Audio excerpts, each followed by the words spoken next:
अंदर को देखे।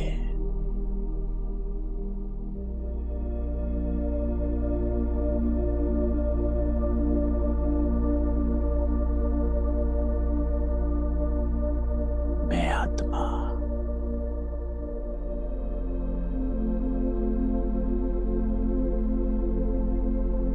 इस देह से न्यारी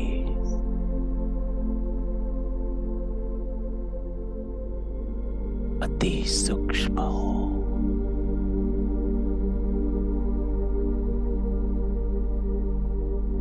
मैं ज्योति हूँ।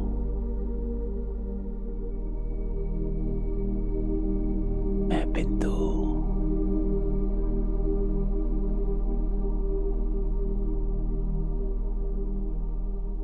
देह से न्यारी हूँ।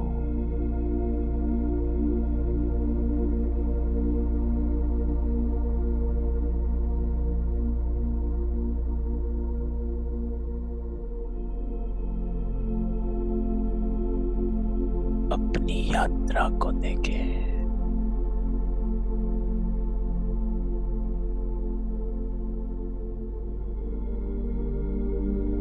चारों युगों में थे।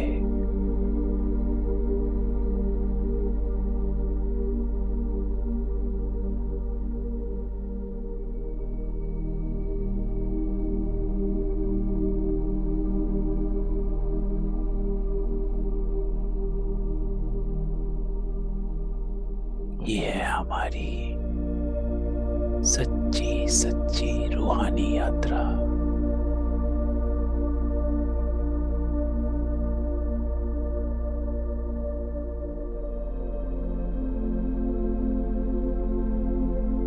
आत्मा और परमात्मा का मिलन।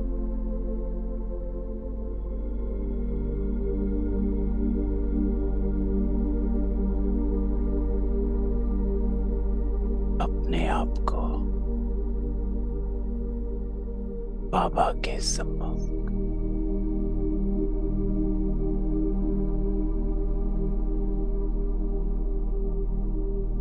वो रूहानी बाबा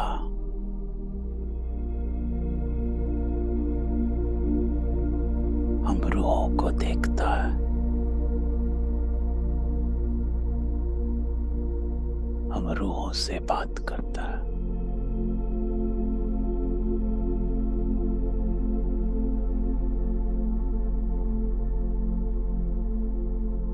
हम रूहों को पवित्र बनाने आया।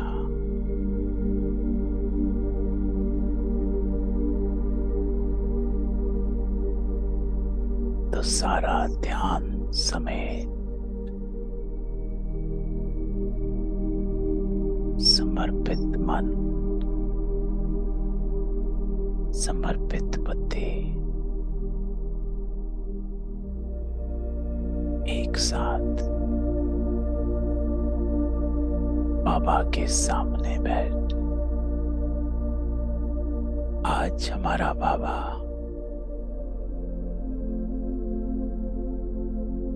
हमको क्या कहता है, तो चले बाबा के सम्मुख। ओम शांति।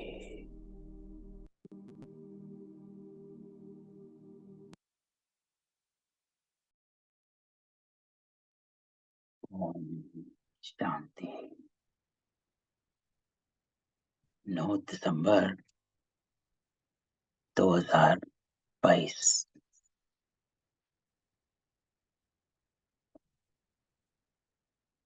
तो बाबा कहता है, मीठे बच्चे, मीठे बच्चे, हम सब आत्माओं को सामने बिठा बाबा सवेरे सवेरे हमारा श्रृंगार करता है। बाबा कहता है कि बच्चे, तुम कर्म क्षेत्र पर आए हो पार्ट बजाने। तुम्हें कर्म जरूर करने। आत्मा का स्वधर्म शांति है, इसलिए शांति नहीं मांगनी, स्वधर्म में टिकना। तो बाबा कैसे समझाता है, 3 बातें बताता है। पहला, बाबा कहता है तुम आए हो पार्ट बजाने,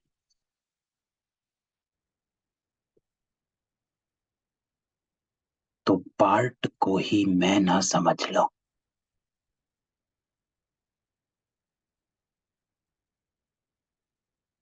मैं पार्ट नहीं हूं, अर्थात मैं ये शरीर नहीं हूं, मैं ये पार्ट बजाने वाली आत्मा हूं। तो हम तक पार्ट को ही मैं समझते रहे, लेकिन बाबा कहता है ये कर्म क्षेत्र है, तुम यहां पार्ट बजाने आए हो, तुम्हें कर्म जरूर करने हैं। तो बाबा कहता है कर्म सन्यासी नहीं बन सकते, पलक झपकाना भी कर्म। तो साधु सन्यासी भी जो होते हैं वो सिर्फ स्थूल कर्म का सन्यास करते हैं, लेकिन कर्म तो वो भी करते हैं। कहीं ना कहीं से भोजन लेना, खाना, कुछ भी करना कर्म है। तो बाबा कहता है तुम्हें कर्म जरूर करने, लेकिन अपने को पार्ट समझकर। दूसरा बाबा कहता है आत्मा का स्वधर्म शांति है, इसलिए शांति नहीं मांगते।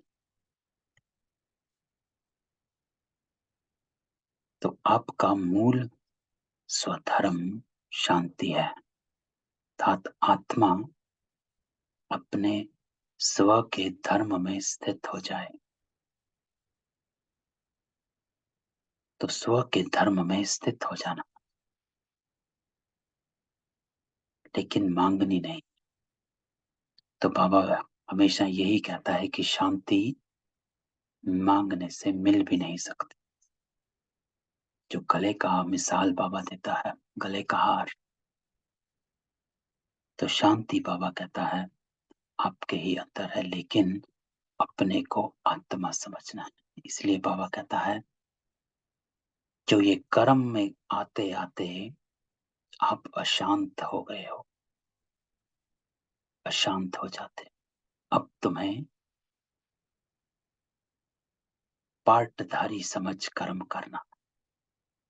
और जब आप पार्टधारी समझ कर्म करते तो अपने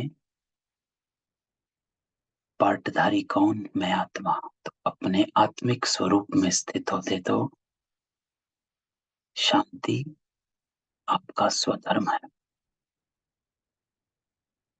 दूसरा बाबा कहता है प्रश्न, बने बनाए ड्रामा को जानते हुए भी बाप तुम्हें कौन सी बात नहीं बता, कारण क्या?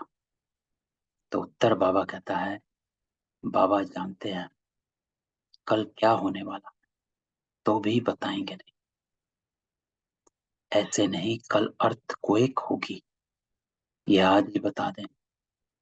तो बाबा कहता है अगर बतला दें तो ड्रामा रियल ना रहे। क्यों? क्योंकि बाबा कहता है अगर बतला दें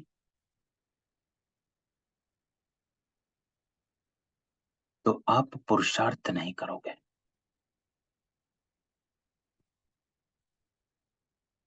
इसलिए अगली लाइन बाबा बोलता है तुम्हें सब कुछ साक्षी होकर देखना।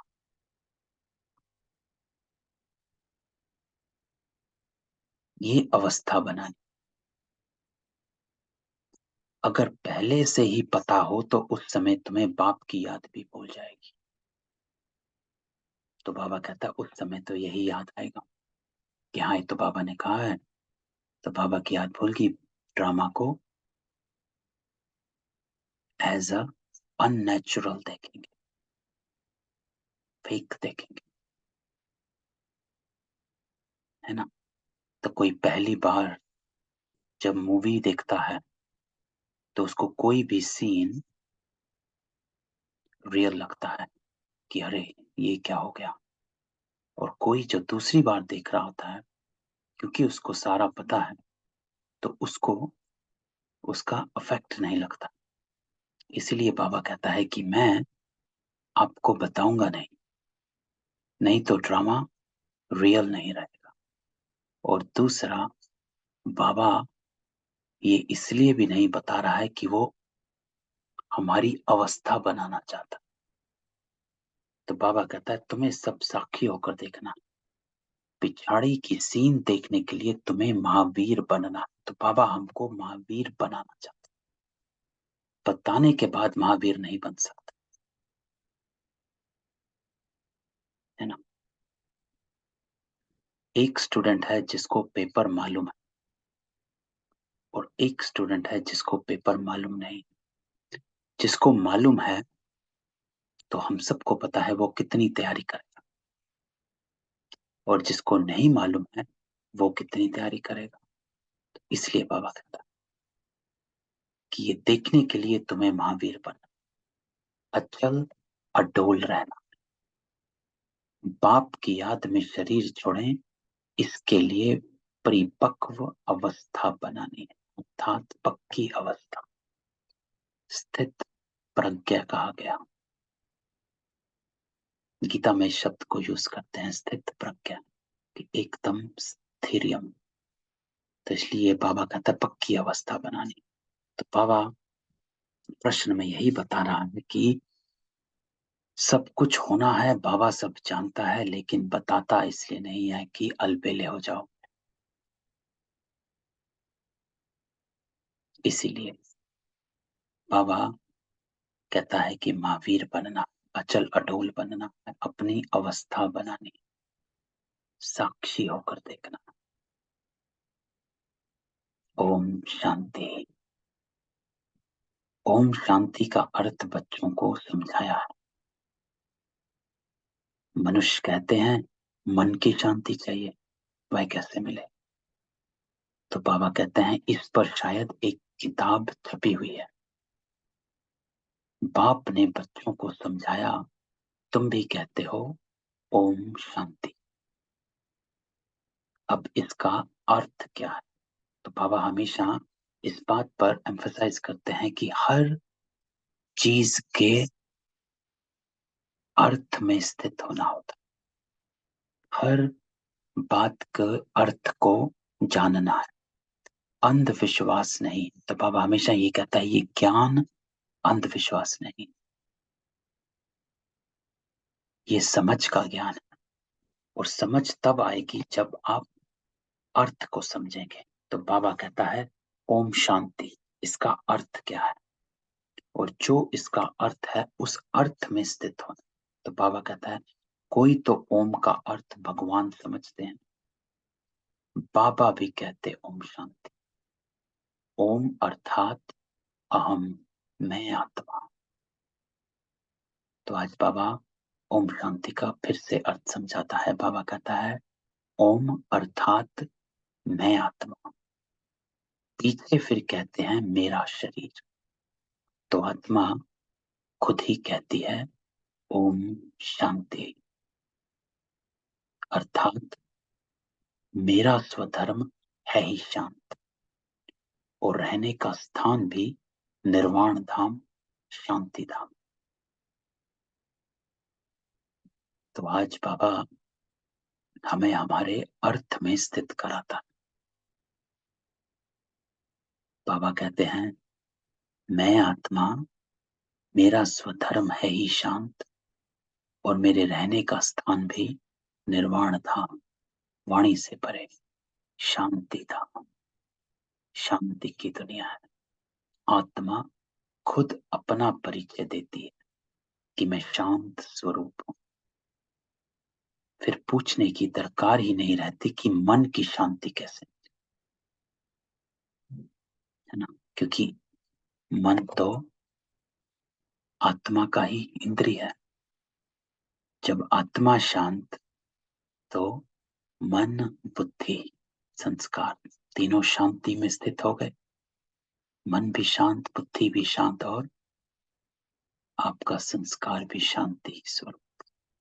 तो बाबा कहता है कि फिर पूछने की दरकार नहीं कि मन को शांति कैसे मिले, क्योंकि मन शांत हो गया।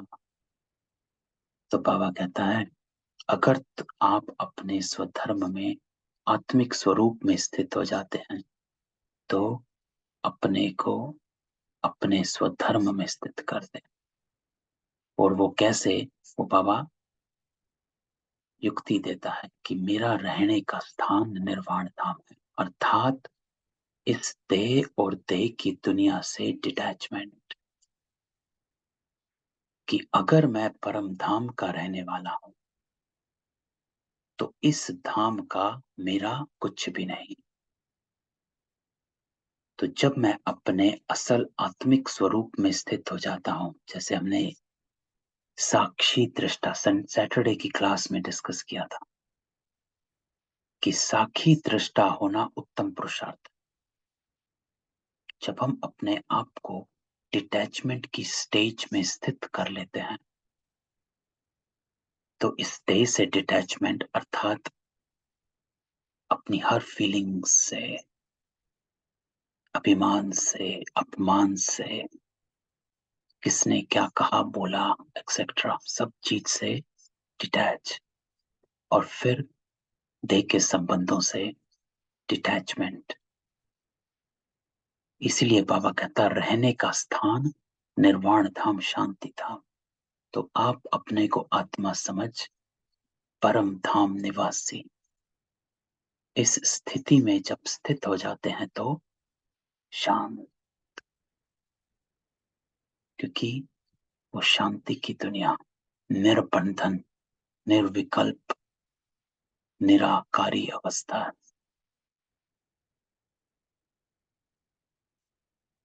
तो बाबा भी कहते हैं ओम शांति। तो बाबा सदा उस अवस्था में रहता है, वो सदा अपने आप को परम धाम निवासी ही समझता है शरीर में रहते हुए। बाबा हमेशा ये सोचता है कि एक सेकंड में मैं तो चला अपने परम धाम, मैं तो चला। तो ऐसे ही बाबा कहता है आपको एक सेकंड में परम धाम में बुद्धि एकाग्र कर देनी कि मैं वहां का रहने वाला। तो बाबा कहता है मैं भी परम आत्मा हूं, तुम सब बच्चों का बाप, शांति धाम में रहने वाला। अब बाबा हमें हमारी कहानी सुनाता है।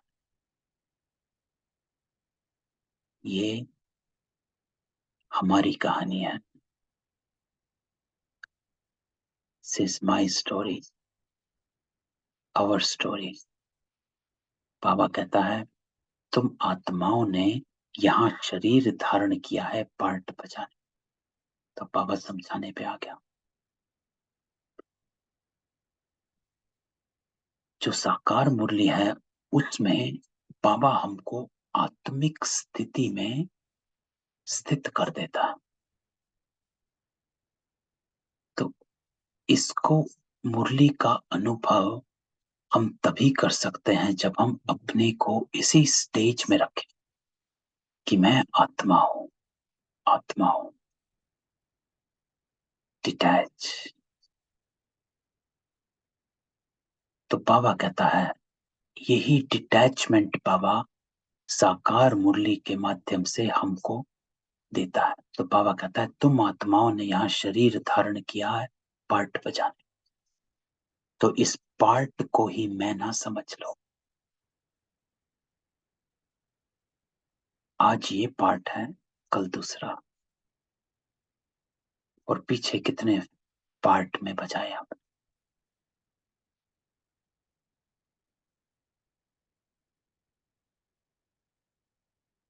तो ये ओरिजिनल नहीं है, ओरिजिनल आप आत्मा हो।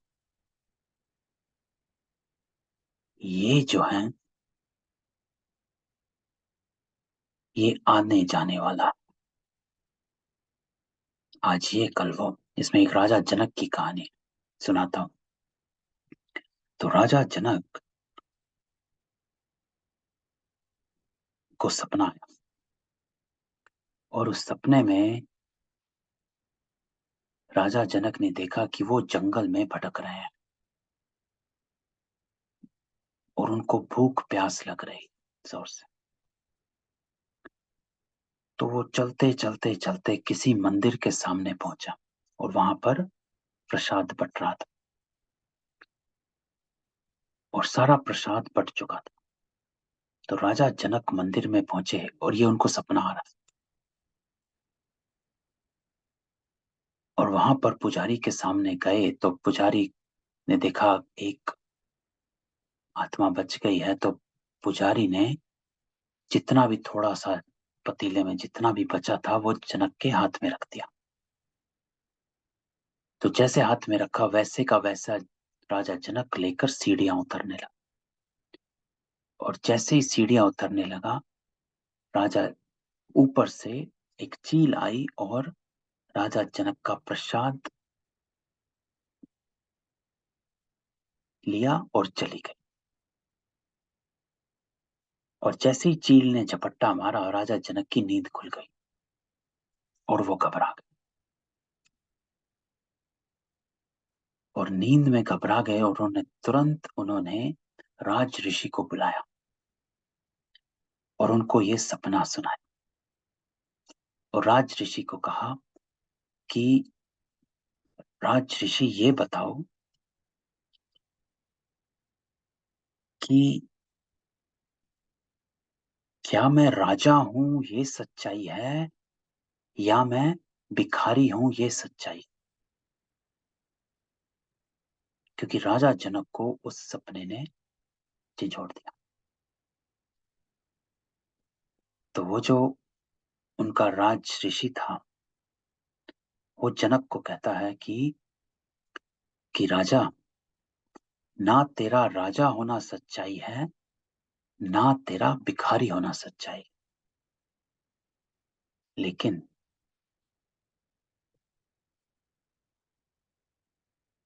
वो आत्मा जो राजा जनक भी है और वही आत्मा जो भिखारी भी है। तो तेरा आत्मा होना सच्चाई। तो ये थी राजा जनक की जीवन मुक्ति की कहानी कि उनको समझ आ गया कि मेरा अस्तित्व क्या है। कि ना तेरा राजा होना अस्तित्व है ना तेरा भिखारी होना। सच वो है जो दोनों ही समय में मौजूद है और वो है तेरी आत्मा जो उस पार्ट में भी मौजूद थी और इस पार्ट में। तो ये बाबा हमको समझाता कि तुम यहाँ पार्ट बजाने हैं तो इसको एक पार्ट की तरह बजाओ और आगे चलो। तो बाबा कहता है फिर मन की शांति का तो प्रश्न ही नहीं उठ सकता।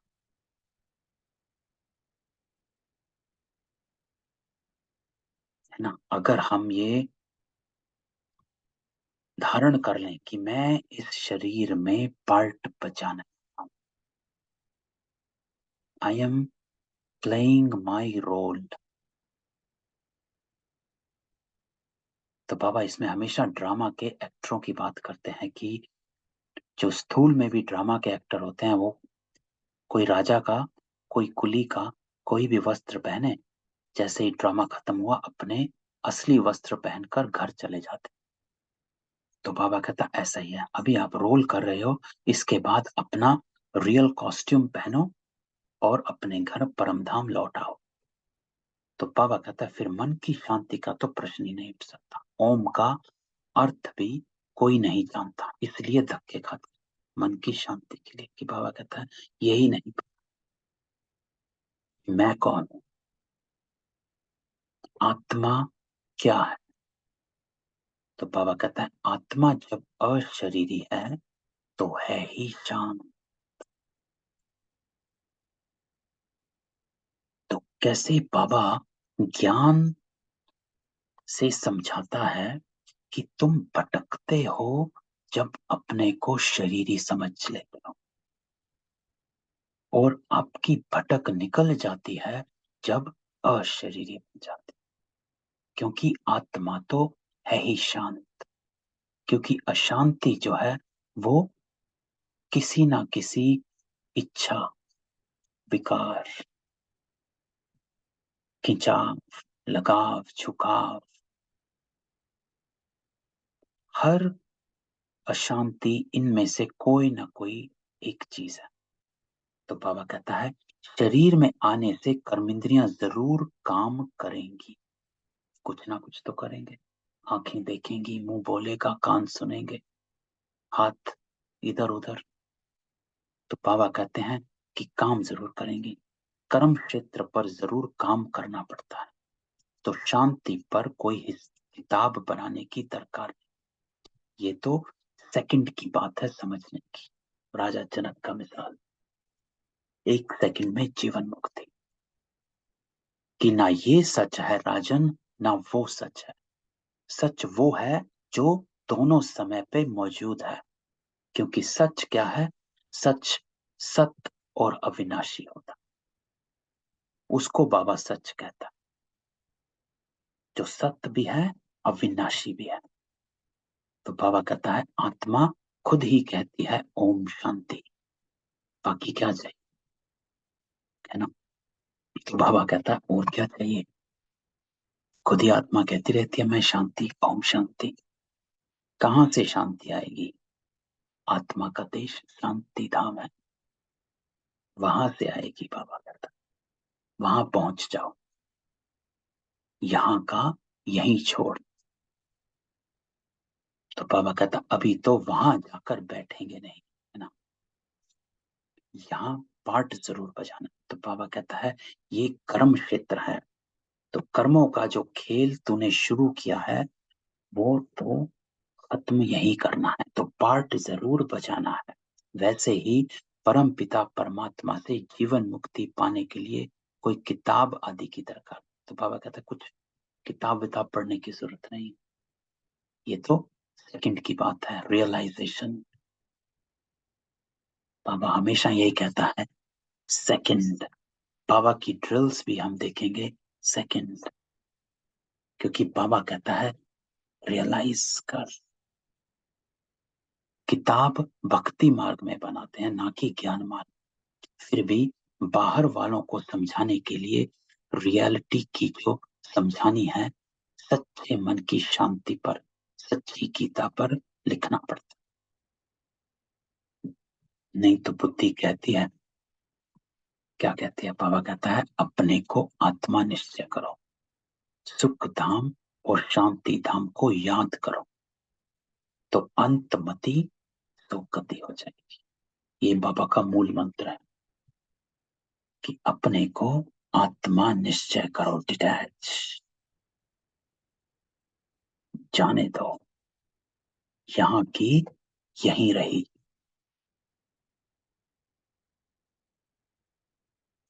सुख धाम शांति धाम को याद करो और अपनी अंतमति सो गति बनाओ।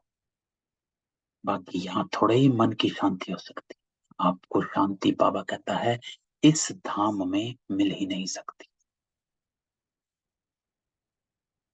क्योंकि शरीरों में है। शरीर कोई ना कोई कर्म करवाएगा और शरीर में शांति नहीं है। शांति आत्मा में, मन में तो नहीं होगा।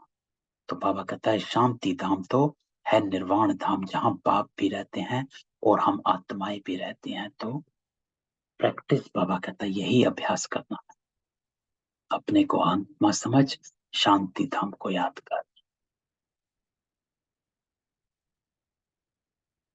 रुद्रमाला भी कहते हैं, तो रुद्र ज्ञान यज्ञ भी एक ही है।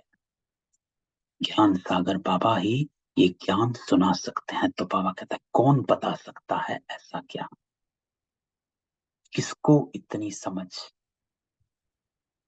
और सबसे बड़ा कौन है रूहानी इस दुनिया में? कोई नहीं।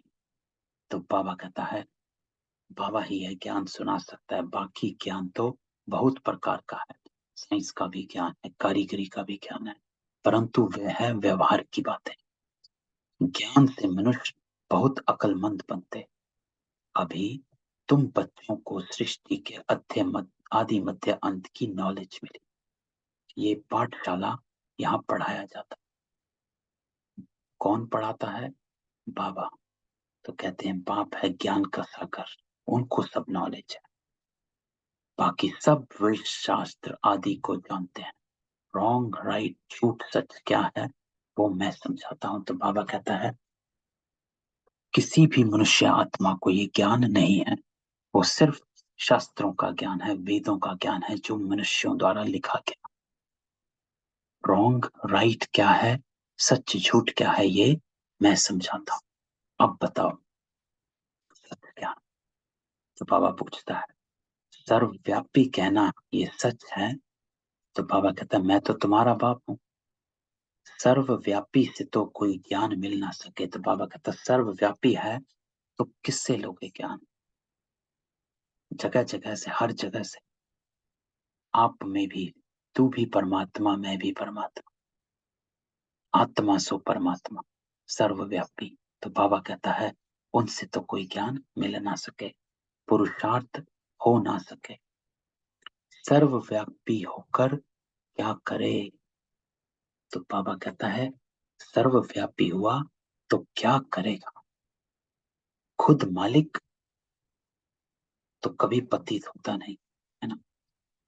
तो बाबा कहता है कि सर्वव्यापी हुआ तो कण कण में भगवान कर दिया, हर मनुष्य में, हर जानवर में, पत्थर भीतर में भगवान कर दिया, तो वो तो पतित हो गए हैं, लेकिन भगवान तो कभी पतित होता नहीं। वो तो जब चाहे वापस चला जाए, इसको कहते हैं अवतरण। अपनी इच्छा से आना और अपनी इच्छा से शरीर को छोड़ देना, डिटैच से एकदम। तो बाबा कहता है यहाँ तो पतित है, इसलिए वापस कोई जा ना सके। बाबा क्यों जा सकते हैं? क्योंकि बाबा कर्मों में नहीं आता, निष्काम।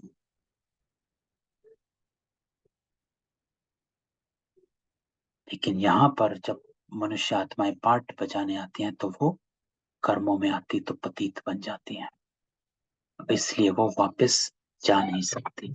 पतित बनने से सारा ज्ञान उड़ जाता है, बुद्धि मलिन हो जाती है। तो इस बात को, अगर हमारी बुद्धि में ज्ञान नहीं ठहरता है तो हमें देखना है कि कहाँ पर किचड़ा भरा है, कहाँ पर मेरी बुद्धि फंसी हुई है। क्योंकि बाबा कहता है पतित बनने से सारा ज्ञान उड़ जाता, एक विकार में गए और सारा ज्ञान उड़ गया, बुद्धि मलिन हो गई। और सबसे बड़ी बात, बाबा कहता है योग नहीं लगता। ये कहानी तो हमने सुनाई थी अभी थोड़े दिन पहले ब्रह्मा बाबा की, विश्व किशोर भाई के साथ। कितनी अटेंशन वो रखते थे कि सारे दिन में अटेंशन उनकी यही रहती थी कि कोई कर्म मैं ऐसा ना करूं जिससे मेरे योग में विघ्न आए। तो कर्म करने से पहले बाबा ये क्वेश्चन अपने से पूछता, तो अगर इसके करने से मेरे योग में विघ्न पड़ेगा तो मैं ये कर्म नहीं करता। है ना? ये कहानी तो हम कितनी सुन चुके हैं। तो बाबा कहता है पतित बनने से क्या क्या होता है? ज्ञान उड़ जाता है। कोई भी विकार में जाओ, कुछ गलत करो, एक तो ज्ञान उड़ा, दूसरा बाबा कहता है योग नहीं लगता, याद में विघ्न पड़ जाते। इसलिए कोई भी पाप कर्म नहीं करना चाहिए। आज की श्रीमत।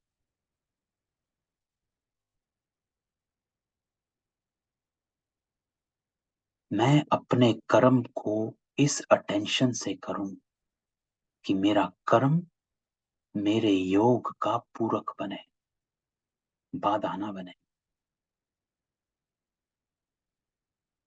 अच्छा कर्म करूंगा तो बाबा को योग में बैठ बताऊंगा, बाबा आज मैंने श्रीमत का पालन किया, आज मैं चुप रहा, मजा आया, आज मैंने आपकी आज्ञा मानी, मजा आया। तो बाबा से रूह रिहान और समीप की हो जाती। ये मेरा अनुभव। शुरू शुरू में जब मैं ज्ञान में आया और जब मैं अपने विकारों को छोड़ता गया, और हर विकार छोड़ने से मैंने ये अनुभव किया, मेरा योग करीब का होता गया।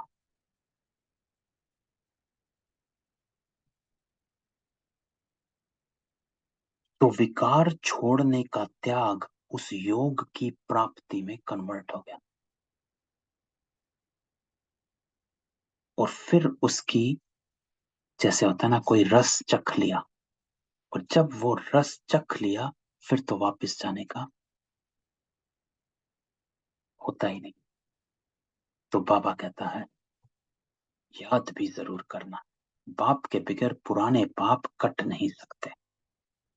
ऐसे नहीं हरिद्वार में रहने से कोई पाप कट सकते हैं, पाप तो करते रहते हैं। तो बाबा कहता है हरिद्वार में रहने वाले भी पाप करते रहते हैं। साधु संतों को अगर पता होता कि हमारा घर शांति धाम है तो वहां से होकर आते। बाबा तुमको सब साक्षात्कार कराते, गोया तुम होकर आए हो।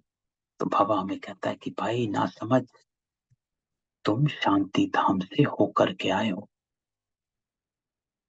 इसलिए देखेंगे कि हर आत्मा शांति जरूर ढूंढती है।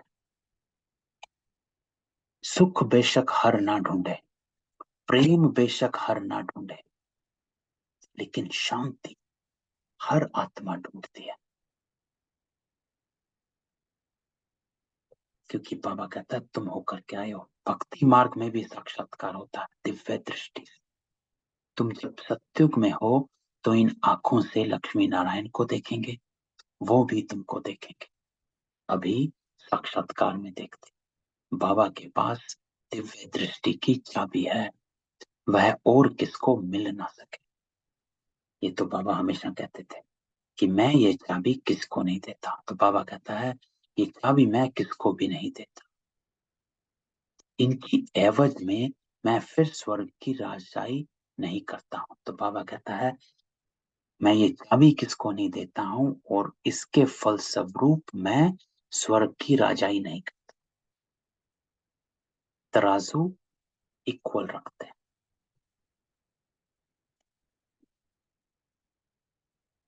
तो बाबा कहता है तुम विश्व के मालिक बनते, मैं नहीं। तो भक्ति मार्ग में जो साक्षात्कार करते वे भी मूर्ति में थोड़ी ही ताकत है। तो बाबा कहता है वो दिव्य दृष्टि की चाबी मैं अपने पास रखता हूं। क्यों? क्योंकि द्वापर से बाबा का पार्ट फिर शुरू होता है।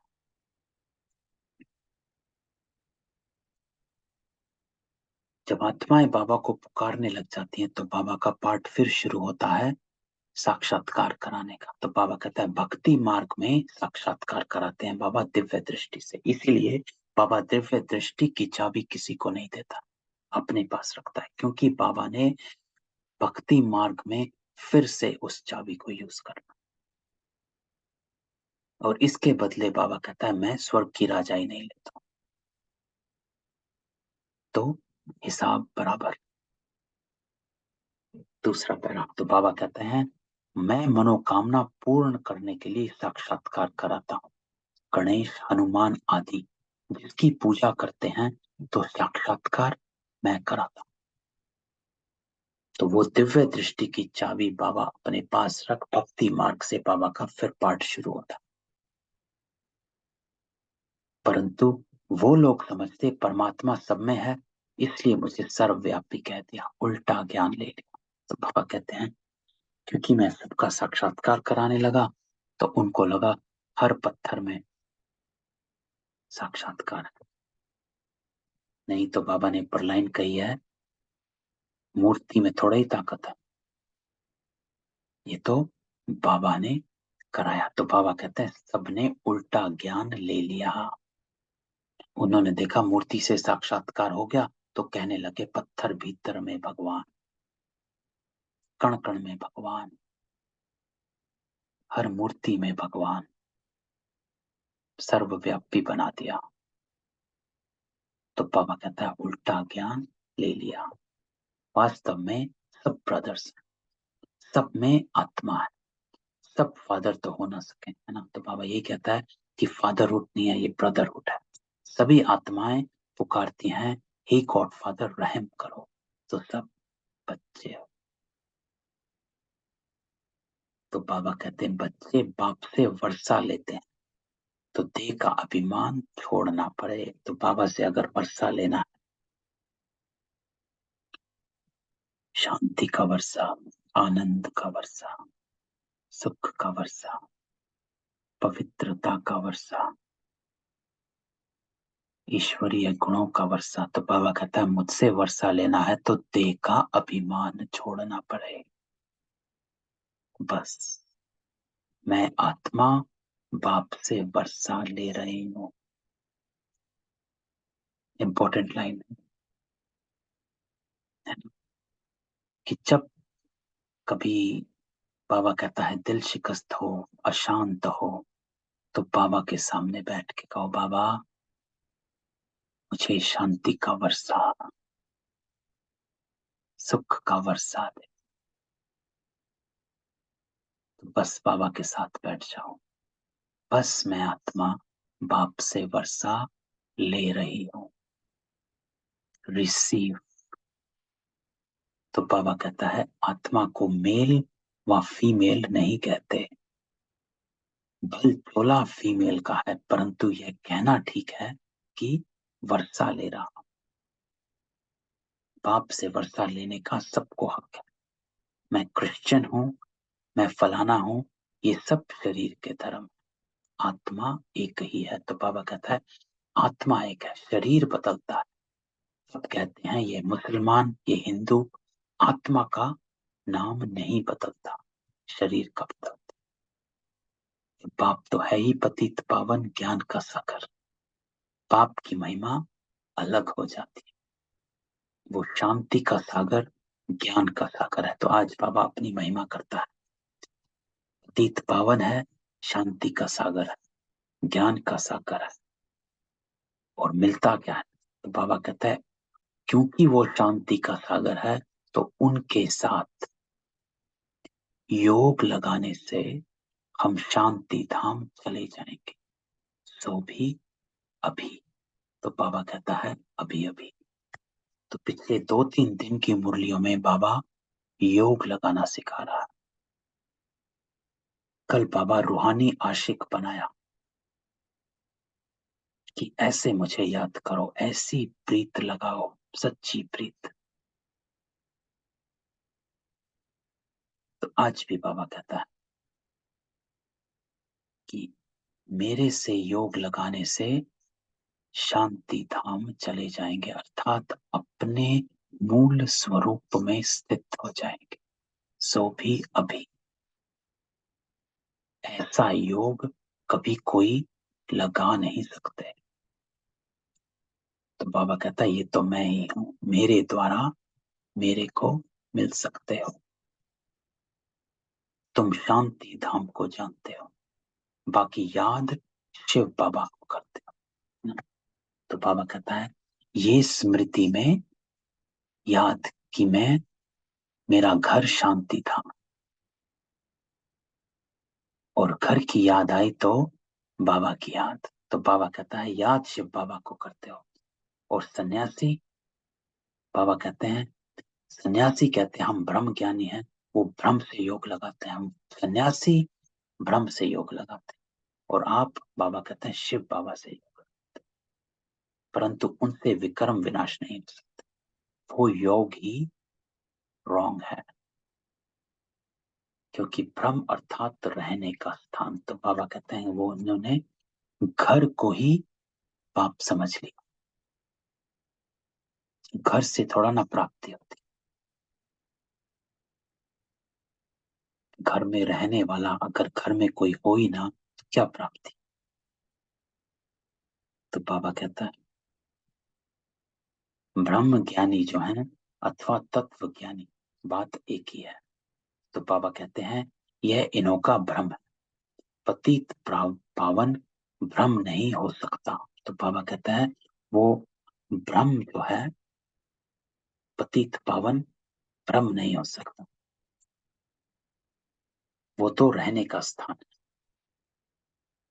आत्माओं का बाप शिव है, वो ही पतित, उनको ही पतित पावन कहा जाता है। तो बाबा कहता है पतित पावन एक परमात्मा है, एक शक्ति है, बाकी वापस तो कोई जा नहीं सकता। सभी को सतो प्रधान से तमो प्रधान बनना ही है। तो बाबा कहता है एक बार सृष्टि चक्र में आए तो पूरा पार्ट प्ले करना ही पड़ता। कल भी बाबा ने कहा था सतो प्रधान से सतो रजो तमो में आना जरूर है। कोई भी आत्मा ऐसी नहीं है, बेशक एक जन्म के लिए आए, वो एक जन्म में भी चारों स्टेजेस पार करेगी। तो बाबा कहता है कि पहला नंबर श्री नारायण ही बनता है तो और सभी भी जरूर तमो प्रधान बनेंगे, पुनर्जन्म लेते आएंगे। यह भी बुद्धि में रखा जाता है। तो बाबा कहते हैं ये समझ जरूर होनी चाहिए, क्योंकि ये जो समझ है, बुद्धि में जो ज्ञान है, ये तुमको अचल अडोल स्थिर बनाता है, तुम्हें बाहर के प्रभाव से बचाता है कि चल क्या रहा। तो तीसरा पैरा बाबा कहता है तुम जानते हो हर एक धर्म वाले कितने जन्म लेते होंगे? देवताओं को कहेंगे पूरे 84 जन्म। औरों के जन्म एक्यूरेट नहीं बता सकते, कोई हिसाब करे तो निकाल सकते हैं, परंतु जरूरत है। तो बाबा कहता है आपको सिर्फ देवताओं के जन्म की जरूरत है, बाकियों का क्या हिसाब निकालना, हमारा अपने पुरुषार्थ से का, और जास्ती बातों में नहीं जाना। तो बाबा हमेशा ये बात पे जरूर कहता है कि इधर उधर ज्ञान को इंटेलेक्चुअलाइज करना बंद कर दो। अच्छा उसके कितने जन्म होंगे, अच्छा उसके कितने हुए होंगे। बाबा कहता है देवताएं हैं जो पूरे 84 जन्म लेते हैं, तो अपने को, आपको देवता ही समझना है। तुमको मुक्ति, जीवन मुक्ति चाहिए तो मन मना भवा, मैं हूं ही पतित पावन, आकर राजयोग सिखलाता हूं। तो बाबा कहता है तुम्हें जास्ती बातों में नहीं जाना है, बस मन मना भवा, अपने मन को मेरे मन से जोड़, मुझे याद कर। तो पतित पावन जरूर कलयुग अंत में आएगा, ना कि द्वापर में, है ना। क्यों? क्योंकि बाबा कहता है द्वापर में तो अभी पतित बने ही नहीं है ना। तो बाबा लॉजिक देता कि पतित पावन क्यों कलयुग के अंत में आएगा, क्योंकि कलयुग के अंत में ही तो पतित बनते हैं। द्वापर में तो रजोयुग, रजो प्रधान है, वहां क्या करेंगे? जब तक तमो प्रधान ना बने तब तक बाबा नहीं आता। तो बाबा कहता है सिर्फ शिवरात्रि लिखने से अर्थ नहीं निकलता, त्रिमूर्ति शिवरात्रि लिखना चाहिए। तो बाबा हमेशा कहता है कर्तव्य को सामने रखो। भक्ति में घोर अंधियारा है, तब कहते हैं ज्ञान सूर्य प्रगटा, अज्ञान अंधेर विनाश।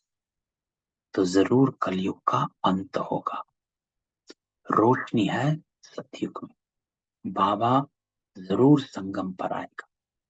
सब पतित बने तब तो बाप आकर पावन बनाए, है ना। जब तक पतित ही नहीं बने तब तक बाबा आकर किसको पावन बनाए। सब पतित बने तब तो बाप आकर पावन बनाए, क्योंकि सबका कनेक्शन, तो सबको पतित बनना। तो इसलिए बाबा हमेशा कहता है इस समय घोर कलयुग, सभी पतित है, इसलिए बाबा आया सबको पावन बना।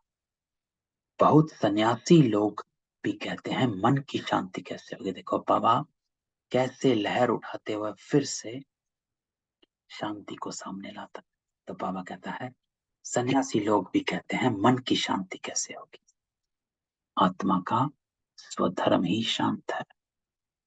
तो कुछ नहीं करना है, बाबा कहता है अपने स्वरूप में टिक जाओ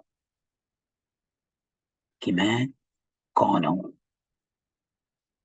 तो जैसे भारतवासी देवी देवताओं को बोले हुए, वैसा आत्मा भी अपने स्वधर्म को बोले हुए। तो आज बाबा मिसाल देता है कि जैसे देवी देवता धर्म लुप्त हो गया है, प्रायलोप हो गया है, उसी तरह आत्मा का स्वधर्म भी प्रायलोप हो गया। ये भी भूल गए कि मैं कौन हूं। तो इसको बाबा कहता है इमर्ज करना है। आत्मा ही जानती है मुझे रावण ने अशांत किया, ये ज्ञान अभी मिला है। यहां तो शांति कभी मिल नहीं सकती। तो बाबा कहता है शरीरों में शांति नहीं हो सकती, कोई ना कोई विकार आपको अटका ही देगा। तो शांति धाम में ही शांति मिल सकती है। तो क्या करना है? बाबा कहता है अपने को आत्मा समझ, शांति धाम, और बाबा को याद कर। शांति धाम में ही शांति मिल सकती है। जब तक डिटैच नहीं होंगे तब तक शांत मन हो ना सके। वहां तो सबको जाना। हम शांति धाम में जाएंगे, फिर आएंगे सुख धाम। दूसरे धर्म वालों को शांति अधिक मिलती है, हमको सुख अधिक मिलता है ना? क्योंकि दूसरे धर्म वाले तो शांति धाम काफी टाइम तक रहते हैं। हम आत्माएं शांति धाम बिल्कुल थोड़े टाइम, वहां पहुंचे और निकल लिए सुख धाम की तरफ। तो बाबा कहते हैं आप आत्माएं सुख ज्यादा भोगती हो, वो आत्माएं शांति में ज्यादा रहती हैं। इसलिए आप देखेंगे सारे विश्व में एवरीबडी, हर आत्मा पीस, शांति की तलाश करती।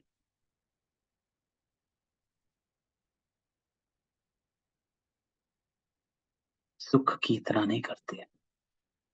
वो कहते हैं शांति चाहिए भैया।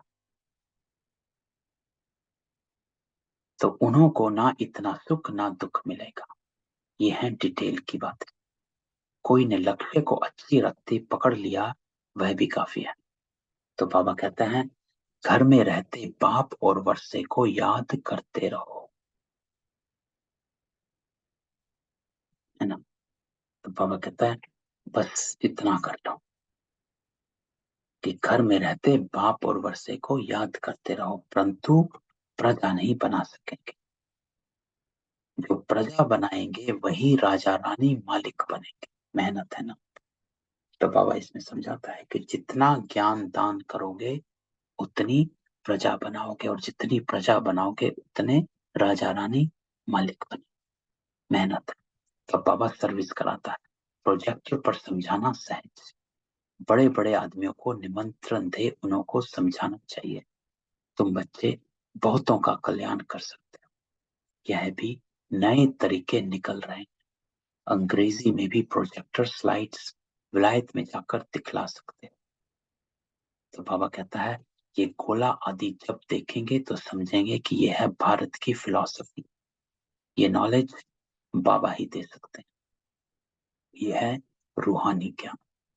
तो बाबा कहता है दिस इज स्पिरिचुअल नॉलेज।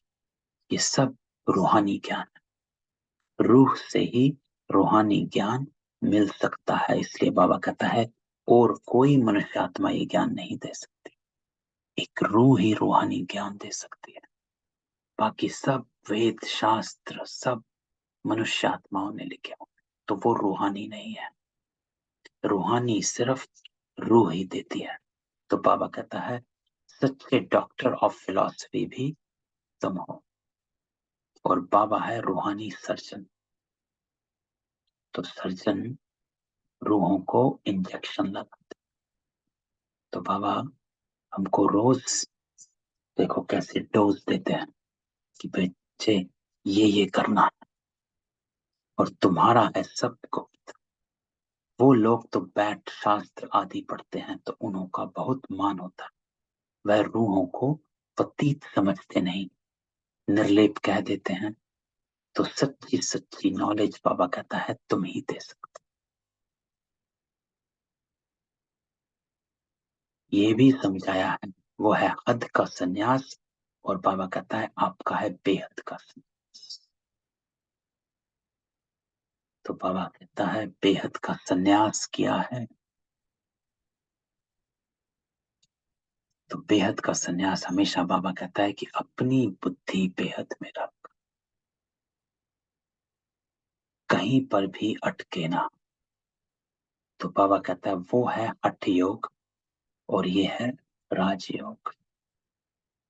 तो वो हठ योग से कर्मेंद्रियों को वश करने चाहते हैं। तो बैठ जाते हैं आसन में, तो बाबा कहता है कर्मेंद्रियों को वश करने चाहते हैं, लेकिन तुम राजयोग से कर्मेंद्रियों को वश करते हो। अंतर कि राजयोग है मन और बुद्धि की एकाग्रता, ज्ञान से हम कर्मेंद्रियों को वश करते हैं, हट से नहीं। तो बाबा इसलिए कहता है इजी होकर बैठो और बुद्धि और मन को एकाग्र कर दो, कि अभी कर्मेंद्रियों का कोई काम नहीं, ये आत्मा की यात्रा है। तो अपने आत्मिक स्थिति के आसन पर बैठकर जब योग लगाते हो तो कर्मेंद्रियां शांत। तो बाबा कहता है बहुत फर्क है।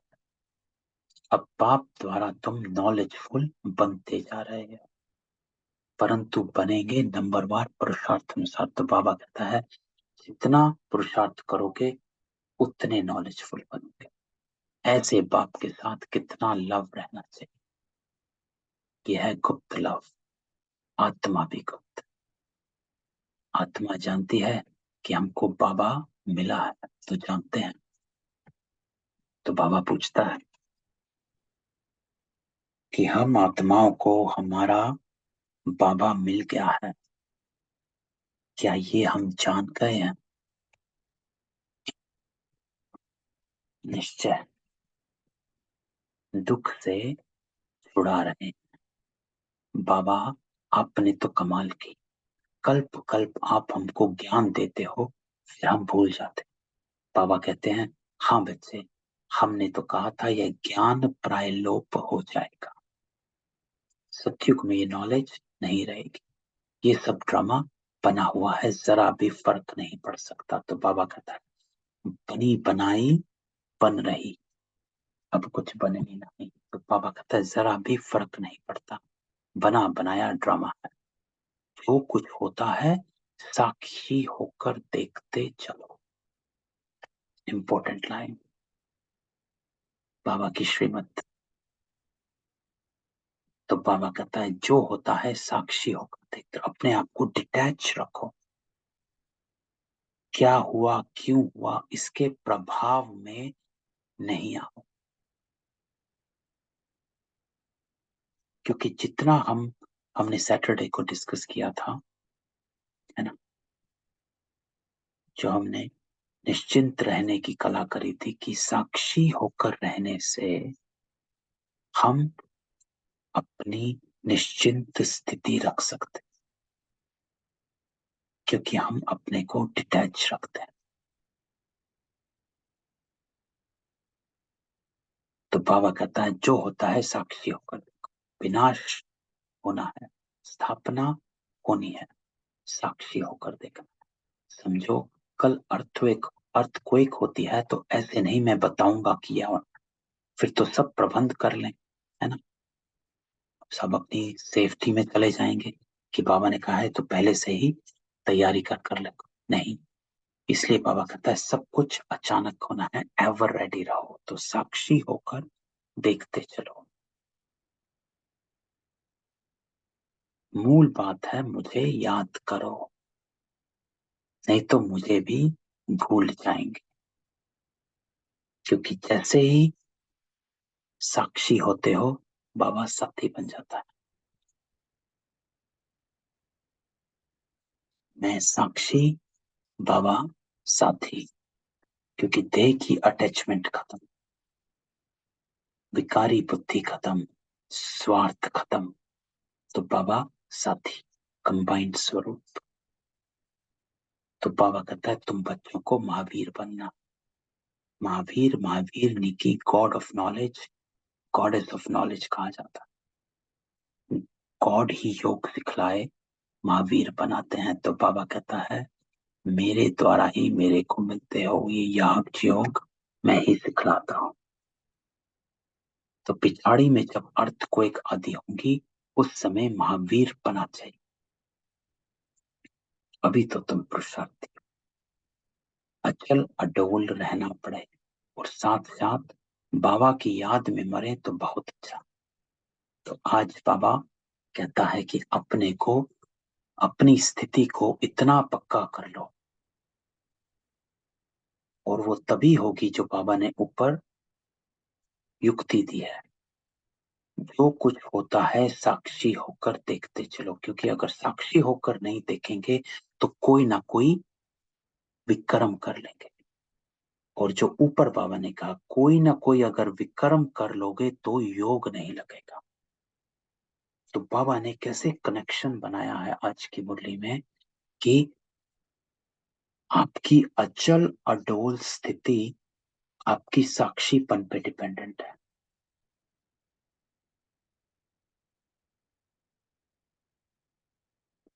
और जितना साक्षी रहेंगे तो आपके कर्म गलत नहीं होंगे, और अगर कर्म गलत नहीं होगा तो आपका योग आप पे लग जाएगा। तो इसीलिए आज बाबा कहता है बना बनाया ड्रामा है, कोई कुछ कह रहा है, कर रहा है, सुन रहा है, बोल रहा है, जो कुछ होता है, बाबा कहता है जो कुछ होता है, वट एवर इज हैपनिंग, बड़ा छोटा, साक्षी होकर देखते चलो। तो अच्छा डोल रहा है, और तभी बाबा की याद भी रहेगी। नहीं तो साक्षी नहीं हुए तो याद भी खत्म, क्योंकि फंस गए शरीरों में, इसने कहा उसने कहा, और कोई ना कोई विकार मुझसे हो गया तो मेरी बुद्धि वहीं व्यर्थ में फिर घूम जाएगी। अरे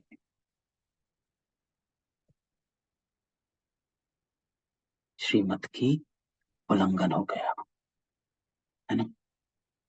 तो बाबा कहता है कि जो ज्ञान में, इसीलिए जो ज्ञान में अचल अडोल होंगे वह बैठे बैठे शरीर छोड़े, फिर कर्मातीत अवस्था में जाकर सर्विस करेंगे।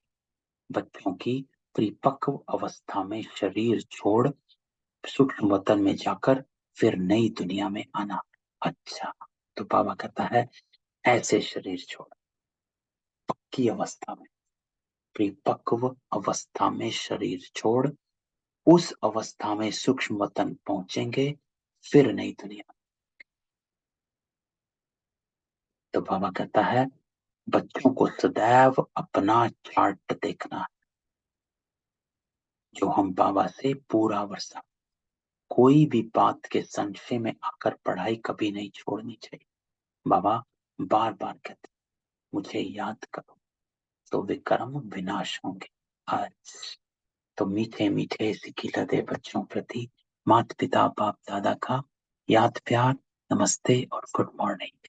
रूहानी बाप की रूहानी बच्चों को नमस्ते, हम रूहानी बच्चों की रूहानी बाप दादा को याद प्यार, नमस्ते और गुड मॉर्निंग। धारणा, आज बाबा कहता है किसी भी बात में संशय बुद्धिपन पढ़ाई बच्चों। एक, दूसरा, अपनी स्थिति अचल अडोल बनानी है। कैसे? बाबा ने युक्ति दी है, साक्षीपन। साक्षी रहेंगे, कर्म ठीक रहेंगे, कर्म ठीक रहेंगे, योग लगता रहेगा, योग लगता रहेगा तो स्थिति परिपक्व बन जाएगी। एक बाप से सच्चा लव रखना। सच्चा लव क्या होता है, इसके ऊपर मंथन करना। सच्चा लव क्या होता है सोचना। एक है लव, एक है सच्चा लव, एक है दिल का लव, एक है दिमाग का लव। एक है स्वार्थ का लव, है ना। तो बाबा से सच्चा लव रखना, मेरा कौन सा है वो देखना है। दूसरा, अपना टाइम विस्तार की बातों में वेस्ट नहीं। आज बाबा ने ये भी कहा कि ज्यादा इधर उधर बुद्धि नहीं चलानी है, मन मना भाव। अपने मन बुद्धि को एकाग्र करना सीखो, डिटेल में नहीं जाना है, सार में रहो। और हर बात को, क्योंकि सार में रहेंगे तो टाइम वेस्ट नहीं। बुद्धि किसी भी कर्म में मलिन ना हो, इसका पूरा ध्यान रखना है ना।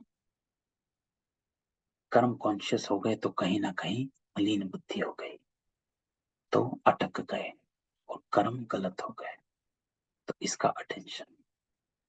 वरदान, तो आज बाबा कहता है मनसा वाचा कर्मणा और संबंध संपर्क में पवित्रता की धारणा द्वारा परम पूज्य आत्मा भवा। तो बाबा आज हमें वरदान देता है, परम पूज्य आत्मा बन जाओ। लेकिन उसकी युक्ति बाबा एक ही देता है, पवित्रता की धारणा। प्योरिटी ही रियलिटी है। पवित्रता एक बहुत बड़ी क्वालिटी है। और कुछ याद ना रहे, बस एक पवित्रता याद रहे कि क्या मेरा मन पवित्र है, बुद्धि पवित्र है, संकल्प पवित्र है, वाचा पवित्र है, कर्म पवित्र है। अगर ये याद नहीं रहता, अच्छा इस काम के लिए श्रीमत क्या कही थी बाबा ने, तो बाबा कहता है कुछ नहीं। ये देख ले कि जो तू कर रहा है वो पवित्र है कि नहीं।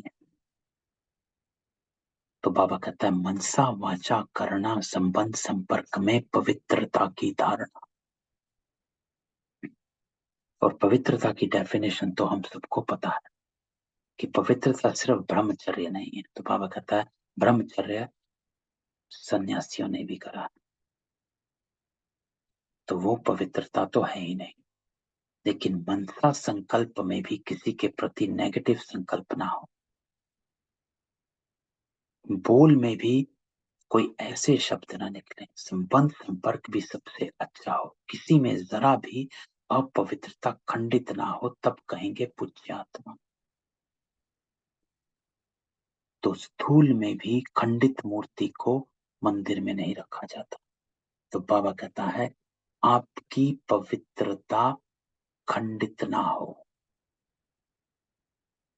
तब कहेंगे पूज्य आत्मा। तो अपने आप से पूछना है कि मेरी पवित्रता खंडित तो नहीं हो रही, टूट तो नहीं रही है।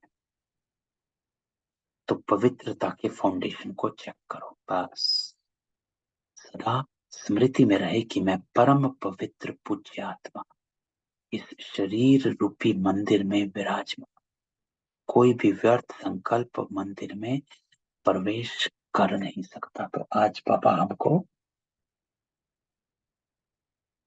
एक लाइन देता है योग की कि मैं परम पवित्र पूज्य आत्मा इस शरीर रूपी मंदिर में विराजमान। तो आज सारा दिन जब भी हम बाबा के साथ योग में बैठे तो इस लाइन को जरूर रिवाइज करें कि मैं परम पवित्र पूज्य आत्मा इस शरीर रूपी मंदिर में विराजमान, कि मैं आत्मा पवित्र हूं इस मंदिर में। ये शरीर मेरा मंदिर है। जितनी मूर्ति श्रेष्ठ होती है उतना ही मंदिर श्रेष्ठ होता है।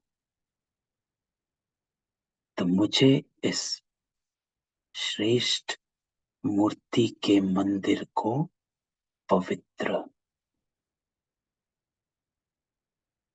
तो कोई भी व्यर्थ संकल्प मंदिर में प्रवेश कर नहीं सकता। तो बाबा कहता है अपनी पवित्रता की फाउंडेशन को पक्का करो।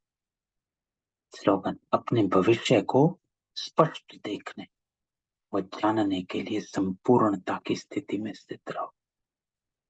तो अपने भविष्य को स्पष्ट देखो। मैं क्या हूं, कौन हूं,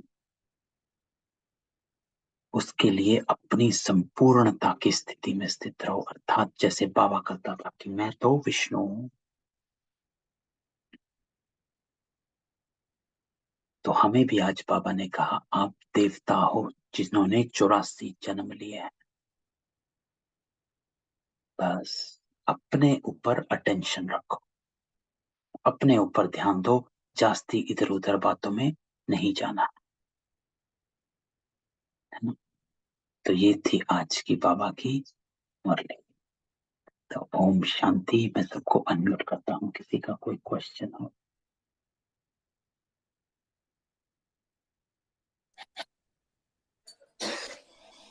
ओम शांति भाई जी। ओम शांति।